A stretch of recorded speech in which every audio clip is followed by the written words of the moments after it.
Hello everyone, so if you want to change the scene on your Vivo X80 Pro, you're to open up your settings.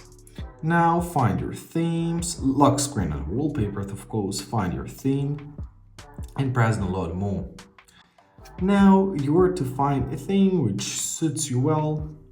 For example, let's use this one. This one looks good.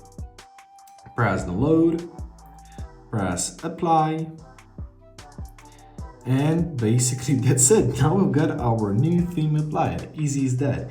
If you want to go back to your old one, to your previous one, once again open up your settings, scroll down to your lock screen and wallpaper, find your theme tab and simply choose classic, press apply, and your classic ones was applied. I hope this video is helpful. Thank you so much for watching and have a great day.